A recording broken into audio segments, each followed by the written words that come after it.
তো আজকে আমি তোমাদের সাথে খুব সুন্দর একটা পিঠে পুলির রেসিপি শেয়ার করছি। তো এদিকে দেখো মা এখন বানাচ্ছে ভাপা পিঠে পুলি। হ্যাঁ, তো ভাপা পিঠে পুলির জন্য দেখো এখানে গুঁড়িটাকে ভালো করে একটা আটার ডো মতো বানিয়ে ছোটো একটা বাটি করে এইভাবে করে দেখো এখানে তিলের ভাপা পিঠে আর সাথে হচ্ছে নারকেলের ভাপা পিঠে। তো তিলের ভাপা পিঠেটা দেখো এইভাবে বানানো হচ্ছে পুর ভরিয়ে। তো এই দেখো এটাকে প্রত্যেক কটা পিঠে পুলি বানানো হয়ে যাচ্ছে ভাপা পিঠে পুলি।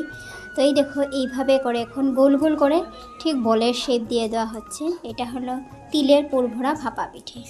তো কার কার পছন্দ এই ধরনের ভাপা পিঠে অবশ্যই কিন্তু কমেন্ট করে আমাকে তোমরা জানাবে। তারপর চলো নেক্সট স্টেপে তোমাদেরকে দেখাচ্ছি নারকেলের ভাপা পিঠে, সেটা কিভাবে শেপ দেওয়া হচ্ছে। দেখো এখানে কিছুটা বানানো হয়ে গেছে আর কিছুটা ভাপে বসানো হয়ে গেছে অলরেডি।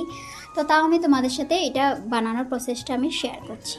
দেখো বন্ধুরা তোমাদেরকে দেখাচ্ছি নারকেলের যেটা ভাপা পিঠে, এটা হলো ঠিক যেরকম যেই প্রসেসে তিলেরটা দেখালাম ঝাল তিলের ভাপা পিঠে, যেটা হলো ঝাল তিলের ভাপা পিঠে এই প্রসেসে বানানো হচ্ছে। আর নারকেলের যেটা ভাপা পিঠে এটা হলো ঠিক এরকমটাই নিয়ে শুধু শেপটা এইভাবে দেওয়া হয়েছে, একদমই সহজ। আর চলো এগুলো এখন আমি ভাপে বসাবো, তোমাদেরকে সেটাও শেয়ার করি। বন্ধুরা চলে এলাম ভাপে দেওয়ার জন্য। এখানে একটা ফুটো করা থালা এইভাবে থাকলে তোমরা অবশ্যই ইউজ হয়ে যাওয়ার পর এক এক করে এখন সবকটা এইভাবে দিয়ে দেওয়া হচ্ছে। জল দেখো অলরেডি গরম হয়ে গেছে আর তোমরা দেখে হয়তো বুঝতেই পারছো।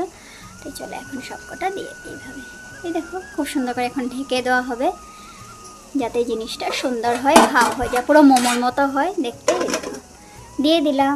তো চলো যখন হয়ে যাবে তারপর তোমার সাথে সেটা অবশ্যই শেয়ার করবো।